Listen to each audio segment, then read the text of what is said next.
You know how many people that I have like pitched and they've told me no, and then years later, months later, days later, they've come and bought programs from me just because they said no right now. Like I literally flat out, somebody said, hell no, that's too expensive.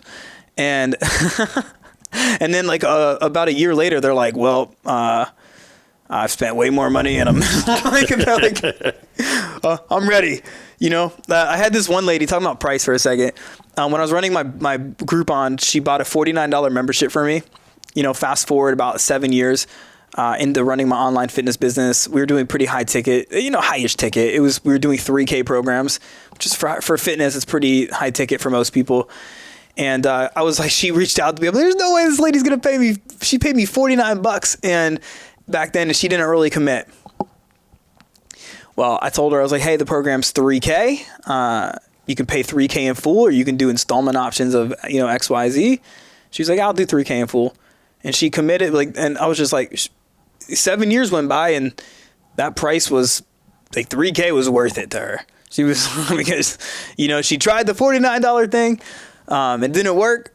But when she paid $3K, she was invested. Right. You got skin in the game. And I mean, Same thing with fitness or really anything. If it's a free thing, people don't value it as much because it's free. They think, whatever, I don't really have to do this. I didn't pay anything for it. It's got to hurt a little bit. You got to put some skin in the game, pay some money so that you'll be accountable and actually do it.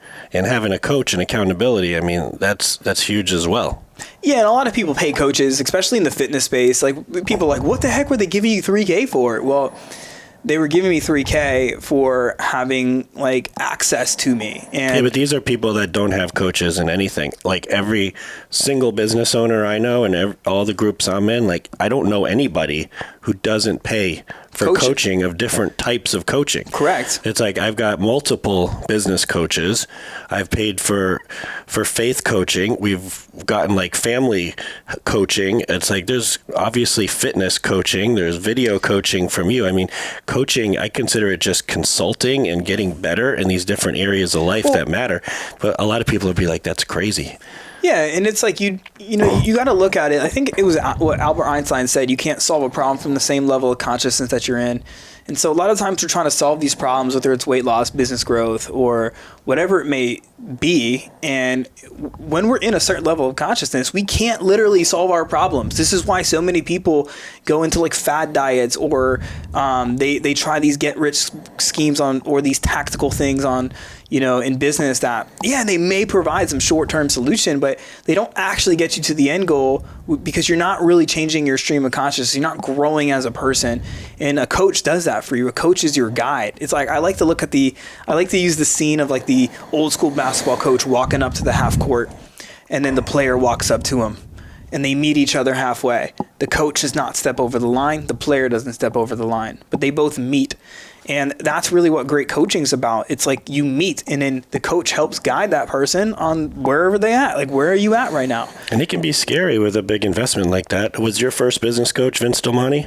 No, I've been doing business coach. I've been hiring coaches since 2015. Well, he was the first one I hired. I believe it was in 2009, and that was the first time I paid because that stuff didn't even exist when I was starting out. There was a couple online binders you could buy on marketing and stuff.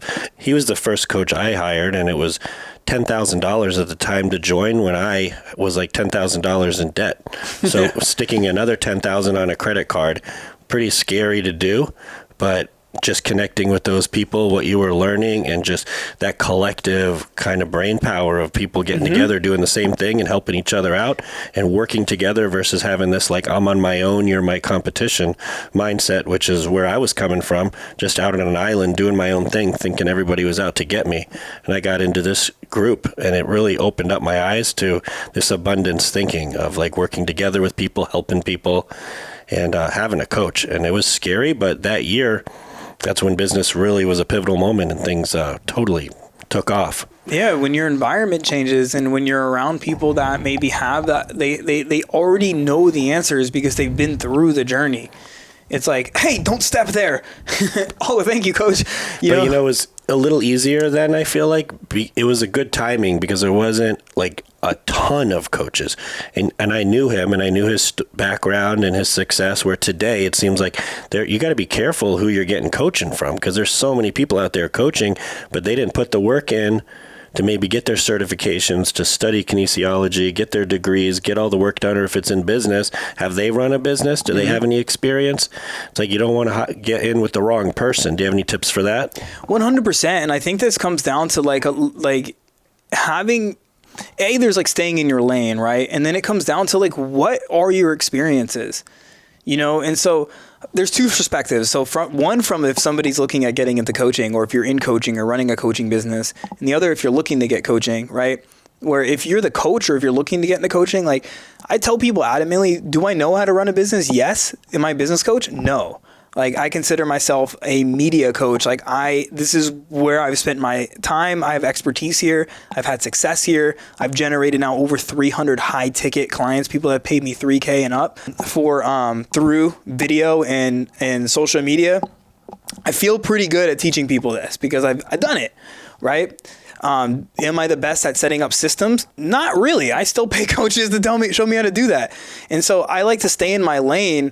And I believe as a coach, it's like whatever you're trying to help people with fitness or whatever, it's like faith or relationships. It's like, what's your specialty in that area? Yeah, you can probably solve a lot more problems, but what can you like without a doubt be able to help people with, right? Like when I'm helping right now with call to actions and hooks and things like that, it's like I, without a shadow of a doubt, I have 1,000% confidence and conviction that I can do this because I've done it like so many times. And so that's what I believe from like the coaching, but from the coach's perspective, from the consumer's perspective, it's really just kind of, just making sure the person has valid testimonials, right? It's the first thing I always look at personally is like, well, let me see some of these testimonials first. And I kind of always look, that's the buyer I am. I'm like, let me see if somebody else has done it that's similar to me. Yeah. And then I also pay attention to the coach's messaging. Right. I like really pay attention to, I'll follow the person for a little bit and I'm like, is their messaging congruent or do they seem to be hopping to different topics all of the time? And if that's the case, like, especially like this day and age, you see people hopping to teaching Facebook groups one week and the next week they're teaching YouTube ads and now they're on TikTok. And it's like, I'm all for evolution and for people like figuring out like, oh, this old way didn't actually work. Let's try this new way.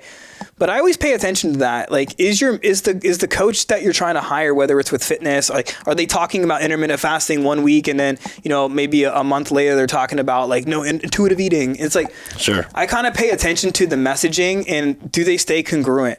Because if not, I lose trust. And like, I don't know if they know what they're talking about because they're always talking about different things. Which as a coach, if you're running a business, it all comes down. This is something that I've learned the hard way is positioning. It's like being able to position yourself and communicate your offering through a powerful message, right? In our gym, why didn't I just do what everybody else is doing and start opening boutique gyms? No, I positioned myself as the outdoor fitness center because it was about being different to me. It was about being different and providing something that people wanted, that I knew people wanted in the community. In the online fitness business, I was the belly fat guy. Like I had, I don't have an 8-pack anymore, right? But there's some. We'll slap a picture up in the video so people can see. But when I was running my business, I made sure I had a friggin' 8-pack. I was leading by example. I knew everything about the metabolism. Well, there's the keyword right there, leading by example. When I'm looking for a business coach, I mean, there's specialty coaches, but I've also got a coach, Randy Davis, that kind of helps with overall business planning, how to grow the business, either sell the business or automate the business. And I look at, do the values and integrity line up with that coach? So does he have like a track record of doing what I'm trying to do? Like you don't want to hire a fitness coach who's never been in shape, right? So business coach, if you haven't like done this, then that's a flag. I'm not interested. And then do your values align with my values? Like, do you still value your health and put your family first, or are you ethical? Do you have faith? And it's actually kind of hard to find somebody that's got those qualities like in line that match up, because otherwise you could be modeling the wrong person and you could wind up, maybe you get some results, but at what expense? 100%. Yeah, and that's a good point that you brought up too, right? It's like you see the 18-year-old relationship experts and the Right. you know, the business coaches that they barely cross 5K. And I'm like, how, you know, like, I'm not, they each their own, right? I mean, if you're a business coach that you shouldn't be able to teach people how to get past, like you say, hey, I can help you get to a 5K business, right? Like, Right. you know what I mean? Or, hey, I can help you if you're an 18-year relationship coach, it's like, hey, I can help you, this is just my opinion, right? No, I agree. And you don't want to say like you're the 7-figure coach, but you've never helped anybody, including yourself, get past 6 figures. You can't Correct. be the 8-figure coach if you've... And it's just owning. It's Right. owning where you're at. There's no right and wrong. Like, life is And about maybe growth. you could, though. Like, you know, I used to compete in powerlifting, and I benched 600 something. Could I get somebody to 700? Yeah. Probably, Like- right? But I haven't personally done it. Yeah. But Bill Belichick And- hasn't thrown like 100 touchdown passes either. And I also believe like you could teach something that you have done, but I don't believe you, and this is opinion. This is just my belief. So you can agree or disagree, but I feel like until you've done something multiple times, you shouldn't be able to be an expert on it. Right. So like this is our first year where we're going to like actually have an official $1 million business. You know, I've been I've been high 6 figures, you know, mid Nice 6 job. figures. And this will be the first year we'll cross over that. Am I going to go out and be like, here's how to get to 7 figures? No, because it's taken me a decade to figure this thing out, right? Like I got to like sit and think about my like frame, like what did all right, here's how I did, here's what I did with my team. Here's like, but I'm not going to go teach it, right? I'm going to continue to say like, hey, I've crossed this, and this is right. But it's like, can I talk about video sales? Yeah, because this is what we've done. We've been teaching live video. I've been using live video. We've been using video. We've been using speaking, communication for a long time, right? Well, let's dive into a few tips for video. What are some of the biggest mistakes you see people making with their live videos or online videos, regardless of platform, if they've got a business or a fitness business? What are some of the biggest mistakes you're seeing? Man, there's quite a few, but I would say the first one is kind of what we're just talking about, and it's more of a general mistake, but it's still important to bring up. It's make sure that you're speaking your authentic message, right? Not what you see other people are doing. And I know this is very common because I myself was very guilty of this, especially being in masterminds and other programs to where Sometimes it does. It feels like everyone's doing the same thing, or you find someone who's good and everyone starts copying them. Exactly. And I was doing that for a while. I was copying other people's message, not to like plagiarize or anything, but like when you see something working, you naturally want to do it. Or model, yeah. Yeah. And what ends up happening is it doesn't come across the same way to your audience, right?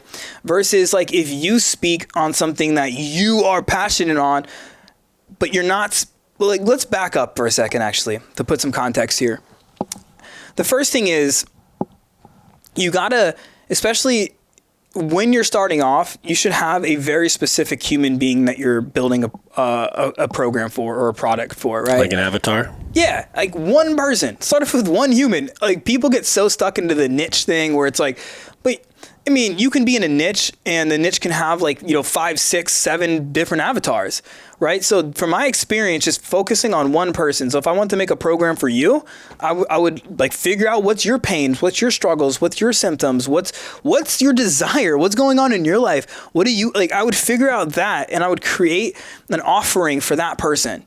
Right? And in doing that, when you're out there communicating in your content, in your videos, in your advertising, whatever you're doing, it's going to hit harder for that person. It's going to also attract other people. And when you're doing the video, it's like you're talking to that person that you pictured in your mind and that you built in your mind. Correct. And this works for anything, really.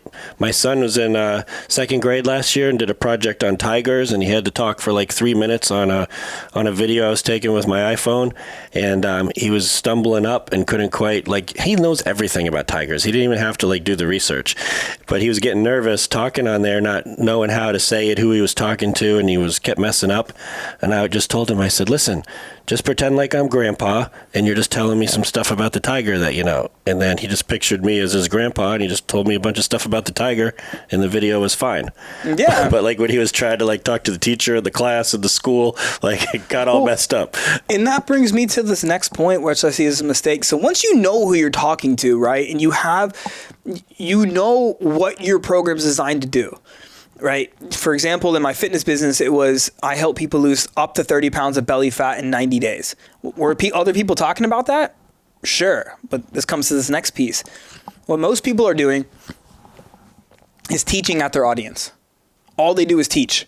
And this is something that worked really well 5 or 10 years ago, right? That was one of our lessons right before the podcast when you were reviewing some of our videos. Yeah. It's like too much teaching. Too much teaching. And you can get away with it a bit more on YouTube because it's a search engine driven platform, right? People are going to search for things. Some how-tos.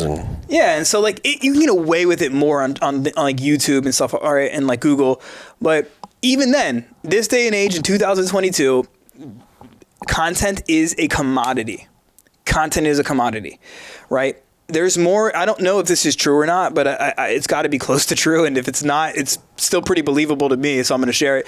Is that I've heard that there's more content, there's more information and messages being pushed out with the rise of social media platforms in 3 hours today than there was from the dawn of time to the 1960s. There's just so much information.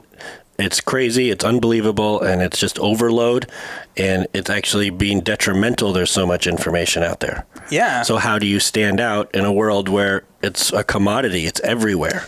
And that comes into... And at the same time, attention spans are shrinking and getting smaller and smaller. Yeah, 3 seconds. 3 seconds is Wait, what are we talking about again? That's the purpose of a good headline and hook. But even then, right? Like, and by the way, little side digression here. Like, 89% of people I read in a study actually consume videos on their toilet. So you should pay attention to that. No, I've thought of that before. Are you sitting on the toilet for every one of your hooks? Right. Shit. Yes, I am. I am sitting on the toilet. Like, great. You're gonna want to listen. Right. I've heard that one before. It's like they're just scrolling on the toilet and they got to stop when they get to yours. Like, why are they going to stop? Yep. Which kind of comes into this next phase. So if you're not going to teach at them all the time, and I do believe there's room for teaching, but if you're creating content for like Facebook or Instagram or TikTok or whatever, you want to think that most people aren't on those platforms to learn. You know, most people are on there for like connection, for inspiration, for entertainment. And so like even with like YouTube, right, there's ways that we can add elements of storytelling and stuff in there just to keep it more entertaining for people.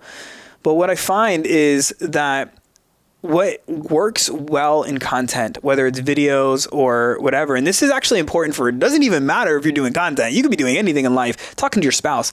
It's all about perspective shifting. Like those aha moments, getting somebody to see something differently, right? Because you got to think, if you're solving a problem right now, it could be for your kids, it could be for your audience and your business. I feel like you're selling right now? Yeah. All right. It's the root issue of all of this because we're trying to teach how do you like sell better. But people don't even, they're scared to sell. They think like it's a bad thing to do and like you do it all the time, every day anyway. Yeah, you got to sell everybody. You're selling your kids on cleaning up their room. You're selling like your spouse on what you want for dinner. It's like you're selling your audience on why they should buy your program or your products. And if you actually have something that's going to help somebody and you don't want to talk about it or you don't want to mention it or you don't want to sell it, then you're not helping anybody. You're actually being really selfish by being afraid. So because of your own fear of what people are going to think or criticize you, you're going to not say anything, not going to mention it, and not help people. Here's like a good take on this. I don't know if this is a true story. Again, I heard this in a persuasion workshop 4 years ago, but it really hit home for me. And it's a short little story about this man. He was a businessman and he was in, I think, South Carolina at a mastermind event. And they had like a lunch break for their event. He walked out of the convention center and there was like a little neighborhood that was nearby. It was I think it's South Carolina because in the story it was like all these old kind of like front porch style colonial type houses. And he was walking through the neighborhood, and while he was walking through, he hears this dog in obvious pain, like crying and yelping, and like it was very obvious his dog was hurting. And he was a dog lover, so he goes and searches the neighborhood. And within a few minutes, he walks upon this house, and sure enough, he sees his dog on the porch, very loud now, crying, yelping. Next to him is this old man in a rocking chair. And he walks up to the old man, looks at the old man, looks at the dog, and says, "Sir, like, what's going on with your dog? Why is he crying?" The old man looks at the dog, looks at the businessman dead in the eyes, and says, he's sitting on a nail. And the guy's like, oh my God, like, why doesn't the dog get off the nail? And again, the old man looks at the dog, looks back at the businessman, and says, because it'll hurt too much. And so right now in life, our audience is whoever your audience may be, whether you're marketing to a social media audience, follower fan base, to a church, to your family. People are in pain in general. People are suffering in their own ways, and they're coping with it, right? People cope with it through various ways. But if you don't sell them on your ideas, if you have a program, if you have a product, if you have a message, if you have something that you know is better for them than what they're currently suffering through, it is your God-given right, your gift, your duty to make sure that they get a hold of it, right? That they make sure they hear it, because people are afraid to move. They're afraid that if they do something different and leave that little comfort zone, that bubble they're in that's protective, their ego, that it's going to be dangerous. It's danger, danger, danger. When in fact, and this is a key to selling for anything, what's the worst case scenario?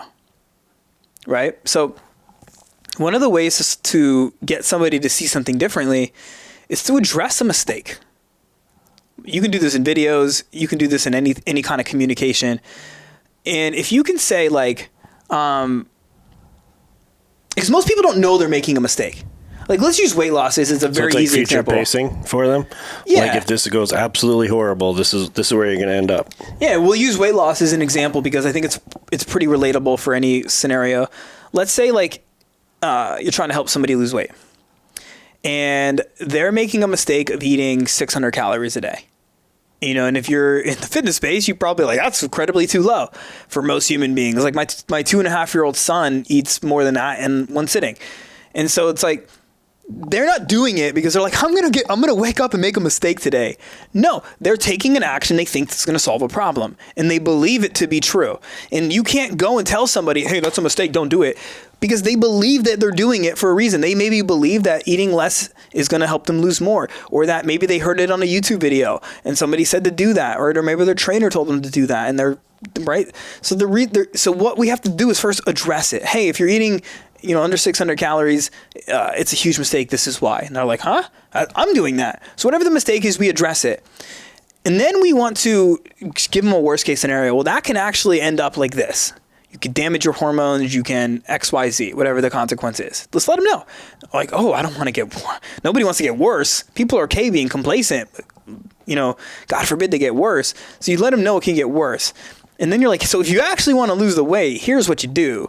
And then you kind of like, now you want to like open loop and discredit. And what I mean by that is like, you want to like not make them feel stupid, right? Where it's like, if you've been doing this, you're just plain out dumb. No, like you want to be like, in marketing, one of the most powerful tools. It's not your fault. Yeah. It's like empathy, right? It's like, hey, I get why you're doing this. It's not your fault. It's like, I totally get it. I mean, ultimately, everything's your fault, but I could see how you're thinking this way because this is what people have been telling you, and respected professionals have been teaching it this way. Exactly. So it is your fault, but we have some empathy for you. We're showing empathy first, because what it does is it lowers the guard on the ego. Because we're all about that accountability, right? Yeah. I mean, I straight up tell people, like, a lot of times in videos, it's your fault, right? But, if you want to Probably not a good selling point. Yeah, if you want to, like, not get in a fight with your spouse, or if you want to sell something, then you want to be like, you want to, like, empathize and then be like, and then give a counterexample. Like, prove it. Don't just say it. Prove it. Like, I get why you're doing this, but it's actually backwards. Like, here's why. And then make a case. Like, you got to be the attorney. If you want to plant a new idea or a new seed or anything into somebody's head, so I can say, hey, I get why you're doing it this way, but it's actually backwards. In fact, you want to learn how to eat right, not just eat quote unquote healthy. And now they're like, eat right. What does that mean? Oh, so here's what you got to do. You got to dial in your calories. You got to get proportions right for fat loss. We got to get foods that work with your hormones, not against them. They're like, oh, I haven't been doing things like that. I haven't been focusing on that. And I'm like, yeah. I can use it in a metaphor. I can use a story about my client, Susie, right? And now people are like, now they get it. Now they're like, oh. And now, when I go to make a pitch or a CTA, and I'm just like, and so if you want to learn more about, losing this gut fat and doing it the right way, so you're not having to literally starve yourself or freaking eat less than my 2.5-year-old son, then well, do this thing. Send me a message. Click here. So what's that? That was a big tip. What would you call that tip? If we said one of the tips was it's your responsibility to sell because you need to help people. This one here, what are you calling that? Shifting perspectives. Shifting perspective. More of if you're putting out content, if you're putting out advertisements, more of it this day and age should be around shifting perspectives, about getting somebody to stop for a second and to think, to get them to think for a second and to like just plant the seed. You don't have to make the sale that day, but if you just plant the seed. Let's do that with the video example. So what's the worst case scenario if people are just not following the right kind of template or plan, or they're just winging their videos? They're producing stuff, but it's really not leading to anything. It's not getting likes or engagement or comments or sales or leads. What's the worst case scenario? They're going to end up with like an overworked, underpaid content creator versus an actual CEO. They're going to end up paying people, whether it's them or paying a team, to put out content, to put the time into doing it, but they're going to not be getting the They're not going to be getting the not getting the fruits. They're not getting the fruits of it, and this is very common. I have many people that like with huge, like I know you guys have a huge following. I've got like personal brand influencers that reach out to me that they look like they have it down, right? Like 400, 500, 600,000 followers on like Instagram and stuff, but like they're making like 5K, and it's like they hit a point where they're like, crap. Like I built my following teaching and doing all this stuff, but nobody's buying, right? And the reason is because they're not shifting perspectives. They're not getting people to see things a different way. And so it's like, this day and age, people are making content for likes, for followers, and, for the comments and things like that. And sure, you do want to focus on things like that. Those are almost like visibility strategies, ways to get your content seen by more people, to get more traffic, but that doesn't necessarily convert into anything. Doesn't change people's lives necessarily. It doesn't. Not at all. Doesn't necessarily get them in your funnel or leads or sales for the products you have that can help people. Yeah, because all they're going to do is like, you get a following. Yeah, you may be giving out great information for people, and that's awesome. But at least my belief is that you can't really cash that stuff into. You can't take your Instagram following out and show it to the teller at the bank and say, oh, look at my trade the likes in for somebody. And you can't truly impact people. Can you give somebody some good tips and help them lose a few pounds or help them make some money or, help them get a better relationship with God? Yes, you can. Some seeds you're planting out there, I think. But you can't truly transform somebody on social media, especially with how distracting it is. Something we also want to mention, and I see this I see this as I don't know if it's a mistake, more so as a problem. If you look at social media, don't do this right now if you're listening, continue listening, but after this, go take out your phone, just be observant. Go through Instagram or YouTube, it doesn't matter what platform, and just scroll for a couple of minutes and just look at what you see. Right? There's going to be a mix depending on who you are. If you're like me, you've probably blocked out and deleted anybody that's negative, but there's going to be a lot of negativity for a lot of people, a lot of fear, a lot of scarcity, a lot of look at my life type posts. It's all of this facade and this fake news on social media right now. And you're competing with that. You're competing with maybe, Mary's dog just died, or, XYZ's dropping a bomb, or the recession's here, or this or that, and it's people are big stuff. Yeah, it's hey, look at these protests. Look at this most amazing fit person you've ever seen doing triple flips in the air. Look at this person on an awesome vacation. You should buy Bitcoin. It's yeah, and then your DMs are getting hit up with all, and it's it's chaos on social media, and so everybody's immune. Everybody is in it. And so if you're the creator and if you're the business owner, it's just understanding that it's different now in 2022 than it was just 5-10 years ago. Even 2020, Germany, people had nothing to do and started making TikToks and stuff. So people blew up during that time just with entertainment factor. Mm-hmm. But still, monetizing, it's a whole nother story. Yeah. And that's where you come in. Yeah, I like to look at the gym analogy, right? Where back in the day, it was just your big box gyms. You got Bally's, and then LA Fitness came around, and you had Gold's Gym. There wasn't much competition. There was just only so many gyms you can go to, right? And then all of a sudden, Curves Fitness came on the scene and like just wrecked things for like Bally's, and they took, right, they market share. And they became, and then all of a sudden it like revolutionized. Like now there was like all of these boutique gyms, like Orange Theory Fitnesses, and then there were some franchises. There were some nicer high end ones, and there were your medium ones for like $40. Then Planet Fitness came in for like $10. Yeah, and all of a sudden competition got like insane, and then all of a sudden nobody wanted to go to the gym anymore. Yeah, because there was all these different options. Well, social media is similar. Like, I know guys like, and I mean, you look at like Vince.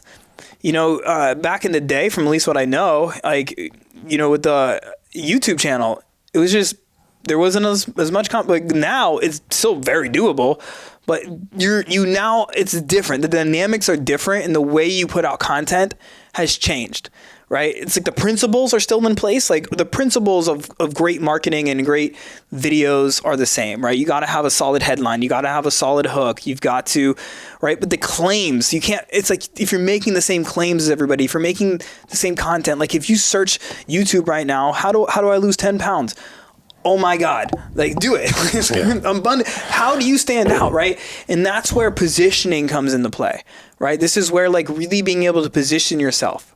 And if you could stack that with some consistency, because people they don't stick with things.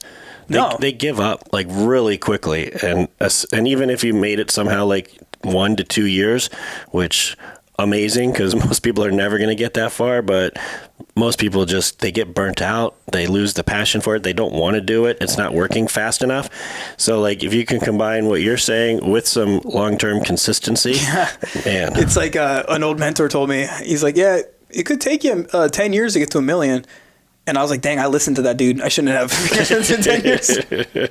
I'm like, gosh, man, that's rough. But yeah, it does take consistency. And but positioning it plays a huge factor now, right? It's like, why you? And there's different ways you can position yourself in the marketplace, right? It comes down to your what I call like your unique vehicle. You can consider that like your unique mechanism or your USP. Like, why you?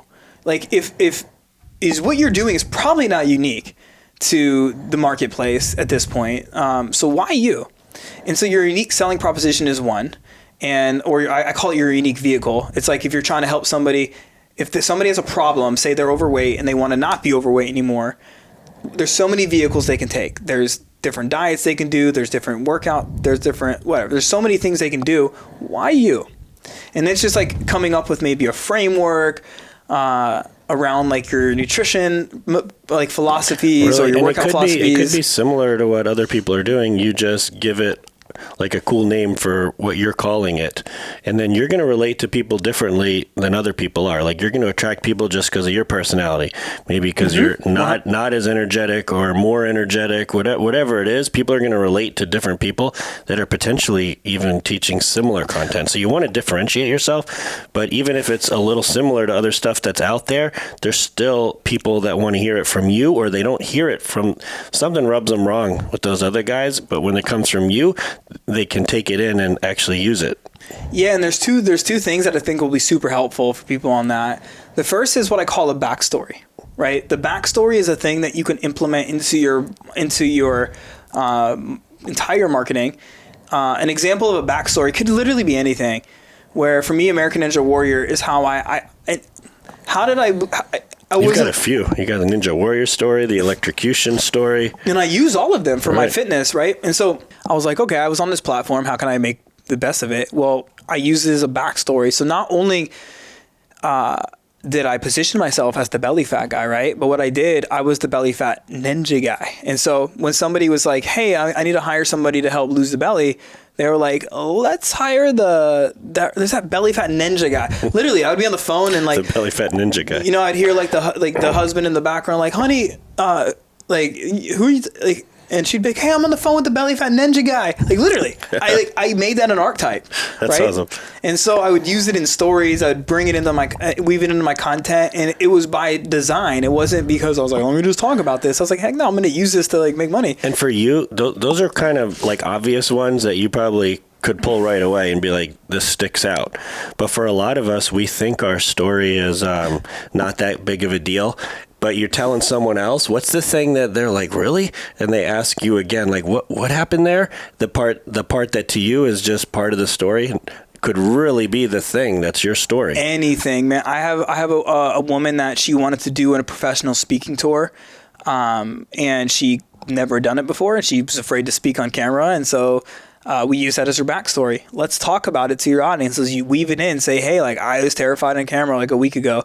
Now I'm doing lives, and my goal is to do, and like weaving this in because it makes you human. It makes you different. So now when they're looking to hire somebody, like she was helping somebody not with weight loss, right? It had nothing to do with her business. She didn't think to share it. But I was like, tell people like you're trying to go speak. People are afraid to do that. You know, and another dude was leaving his job. He's leaving a 6-figure career to go in on his business. And I was like, tell people about it.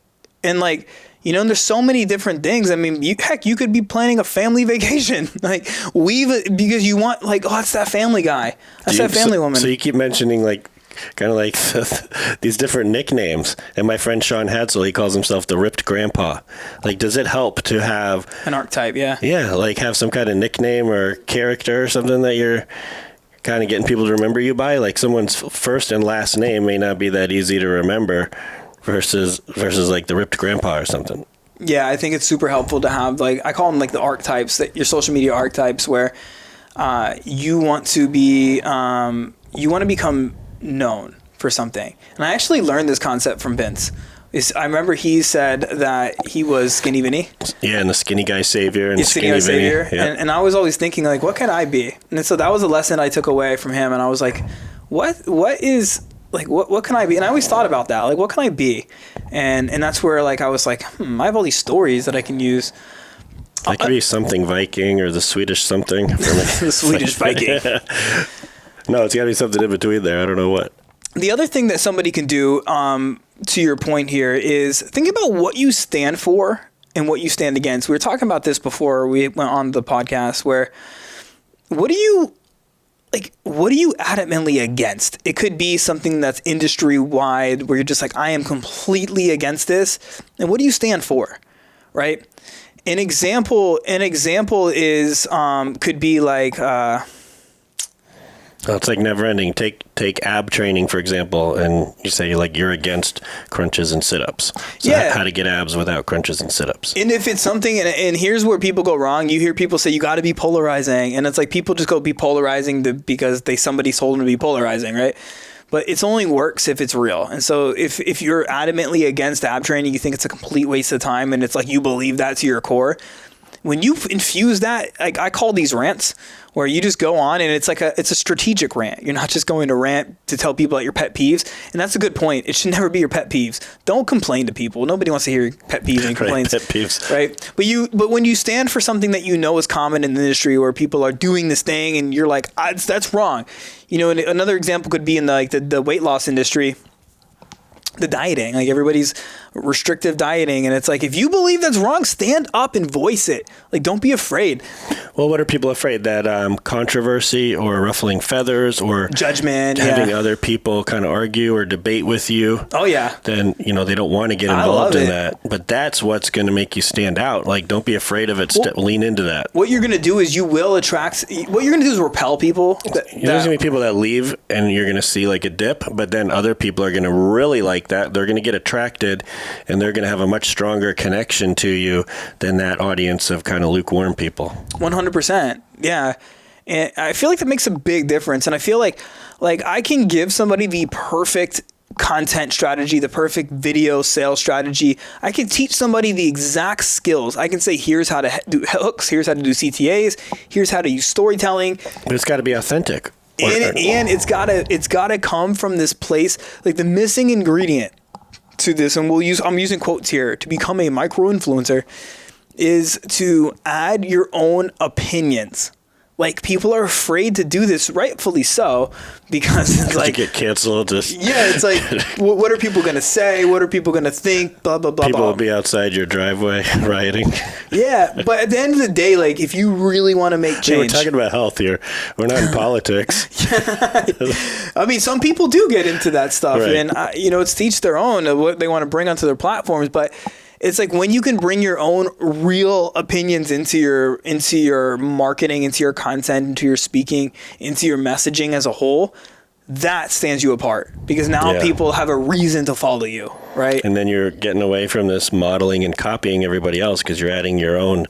You're following a format, which there's a teachable format to this, like we're talking about. Yeah. But be real. Like something that I am I'm against now, because I just, my experience, I am like, why would somebody spend hours and hire a whole setting team to do like outbound DMs for, 200 to 1,000 DMs a day, and you're paying a team, and it's like, now you're managing a team of like these setters and salespeople. I'm like, why not just get better at like the inbound? Why not just get better at, and there's like, is there a right and wrong? No, I know. So the outbound is going out and messaging people that look like people that be interested. It's like, and the inbound is people that message you from a call to action. Exactly. And is there a right or wrong? No, but I am against it, because from my experience, one seems colder.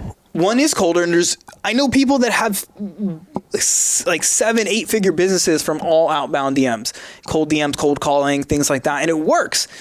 I did it, and I was just like, I had a setting team. I was just like, I feel like a boiler room. I was like, I feel like a boiler room, not like a transformation company. And I was like, it's not me.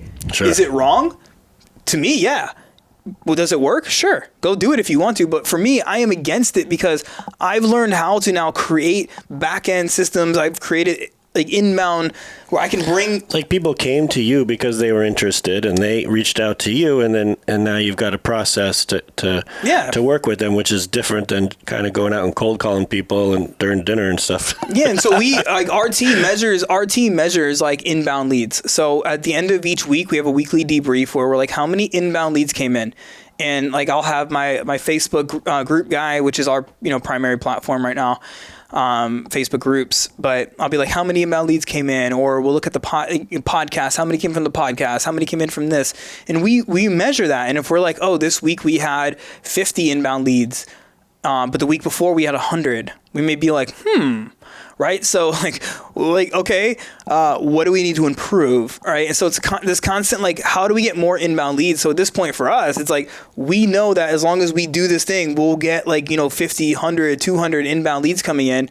And then we have our sales systems in the background, like where we do workshops, or we'll do. Yeah, that's what I was going to ask you, because we started off as like 3 tips. We must have given like 10 by now. Like, this is almost like a workshop we're doing on the podcast. But we've had your workshop. We paid you to come in and do a workshop. You've had another workshops. Do you have any coming up soon? I do. Yeah.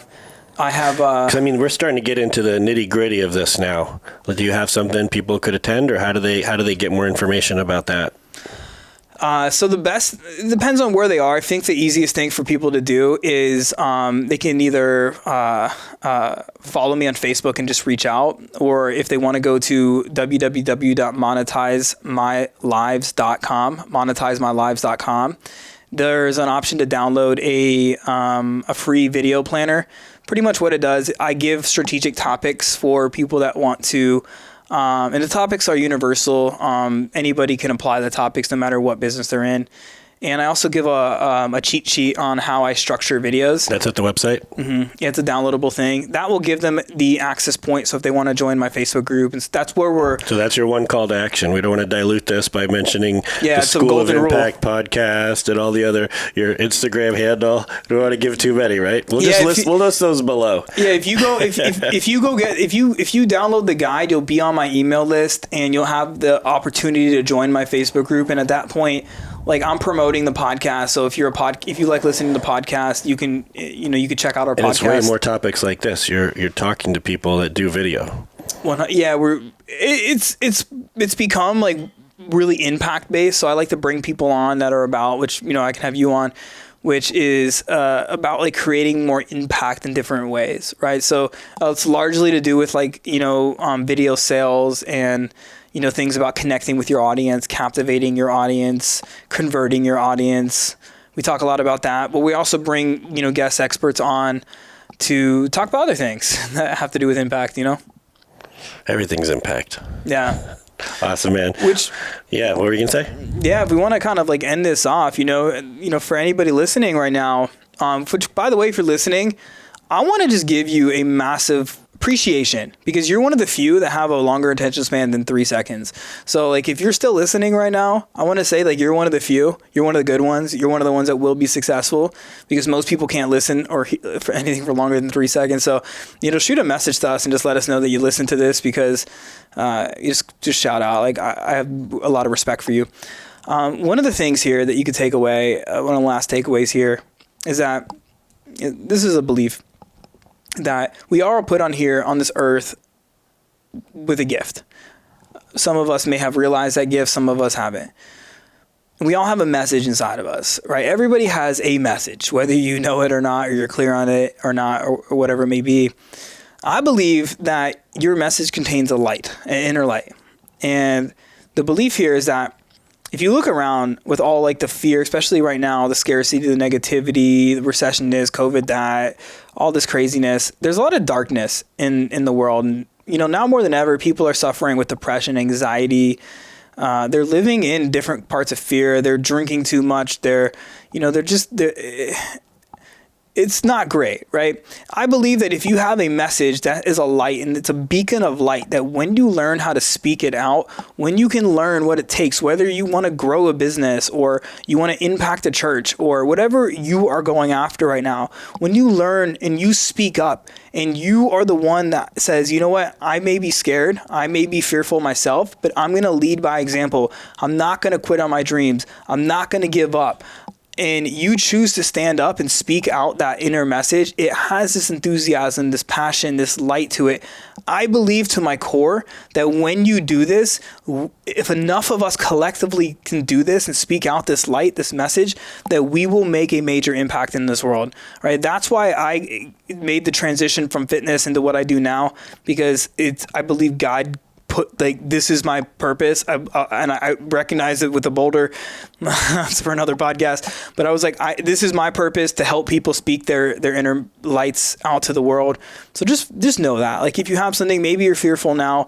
One of my hopes is that this episode, our chit chat here, gave you some kind of inspiration, gave you some kind of, hope, gave you some kind of lessons that you can take away. And, if there's one thing to take away, don't take no for an answer, right? You're going to get told no. There's going to be fears that pop up.